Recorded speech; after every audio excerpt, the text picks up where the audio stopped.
Ladies and gentlemen, this is TVP World. You're watching another edition of Break the Fake, where we debunk fake news and combat false narratives. I'm your host, Benjamin Lee, and let's get rolling. So Kupiansk has once again become a city that Russian authorities are confidently capturing exclusively in statements. In reality, the city is living a completely different life. No grandiose reports, just Ukrainian troops holding positions.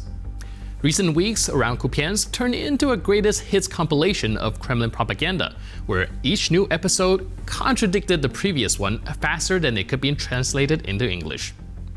So let's start at the beginning. On November 20th, Valery Gerasimov, chief of the General Staff of the Russian Armed Forces, solemnly reported to Vladimir Putin on the alleged occupation of Kupiansk.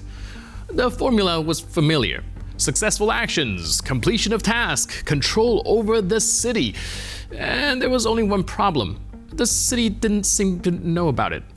Соединения группировки «Запад» освободили город Купянск и продолжает уничтожение формирований вооруженных сил Украины, окруженных на левом берегу реки Оскол. Продолжаем наращивать усилия и планируем большую часть населенного пункта. The Ukrainian military quickly refuted the statement. Even pro-war Russian bloggers, who usually believe Kyiv will fall before lunch, reacted with skepticism.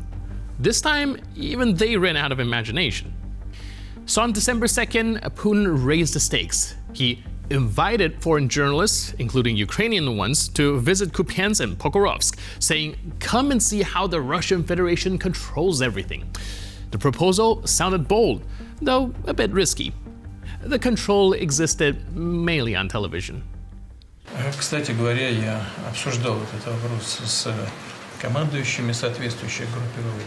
Они не против, Андрей Иванович, не против того, чтобы запустить в зоны окружения противника представителей средств массовой информации, иностранных журналистов и украинских журналистов, с тем, чтобы они зашли и своими глазами увидели, что там происходит, убедились бы в том состоянии, в котором находятся окруженные войска Украины, и с тем, чтобы политическое руководство Украины приняло соответствующие решения по судьбе своих граждан и своих военнослужащих, так как они это когда-то сделали в Азовстале.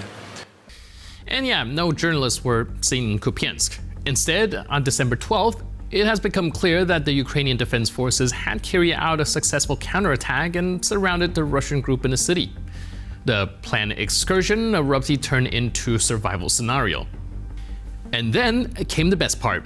Ukrainian President Volodymyr Zelenskyy arrived in the Kupiansk area, recorded a video near the city's half-destroyed welcome sign, and congratulated the ground forces on their holiday.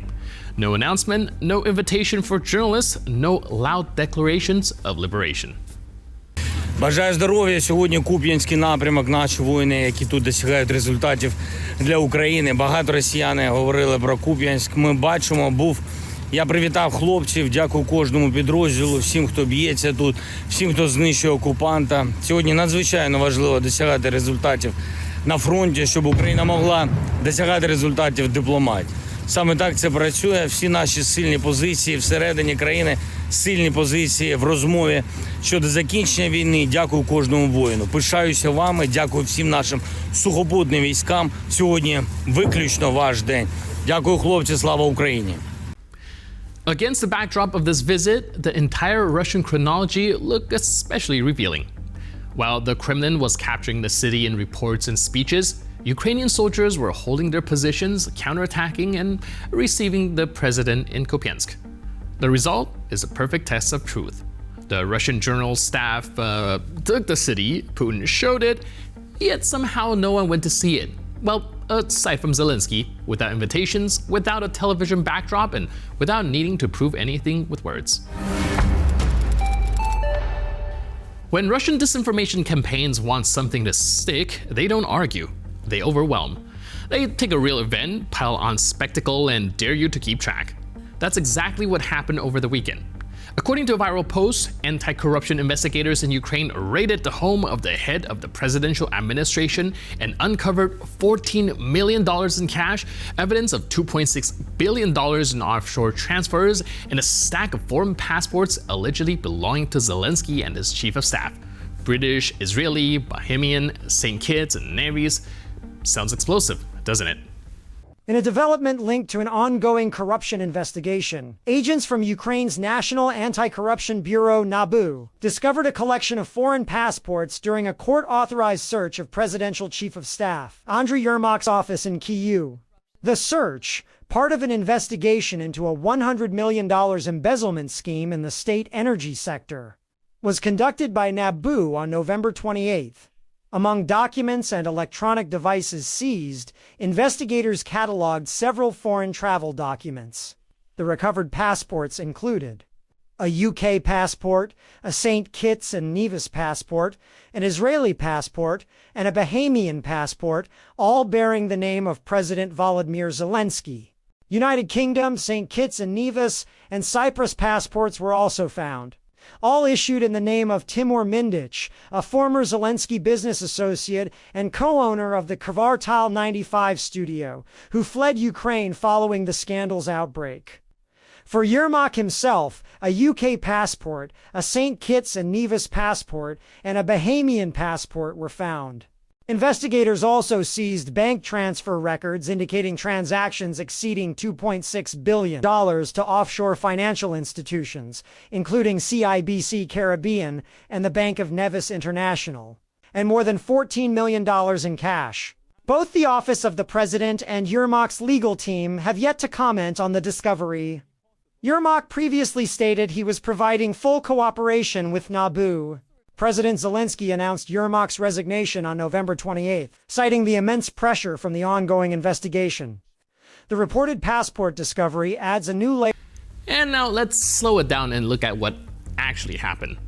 So on November 28th, investigators did conduct searches in connection with a corruption case in Ukraine's energy sector. That part is real. A resignation followed the same day, also real. Now those two facts are the foundation. Everything else gets added later. The claims about massive cash fines, offshore billions, and foreign passport don't appear in any reliable reporting. They surface weeks later in social media posts and screenshots, not in verified coverage. So let's put our investigator hat on and take a look at it together. So for example, let's take a look at the alleged Bahamian passport being shared. There's the weird layout, there's no machine-readable zone at the bottom, the standardized block of text that every modern passport uses for scanning.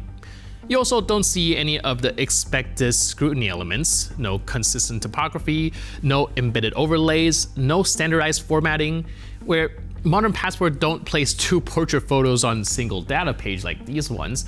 The real ones uses ICAO compliant image, integrated with holographic and scrutiny elements. The data formatting and the date formatting here is also inconsistent, with duplicated month entries. The numbering and the issuer details also don't align with standard presentation. They're the kind of mistakes that tell you this document was never meant to pass any inspection. Now, let's take a step back and think about it with logic. If someone were hiding corruption, they wouldn't collect citizenship across multiple countries with wildly different jurisdictions. It multiplies exposure and increases the risk. If you were a head of state during wartime, you also wouldn't store multiple foreign passports at someone else's residence. At this point, he's got more passports than Jason Bourne, and none of them could pass a real inspection. So here's the takeaway. This isn't about uncovering corruption, it's about flooding the space. Take a real event, inflate it, add props, crank the numbers, and push it until facts feel optional. And that's why the documents fall apart. That's why the story collapses when you take a closer look. And with that, we conclude this edition of Break the Fake. But for more news, update, and commentary, please stay tuned to TVP World.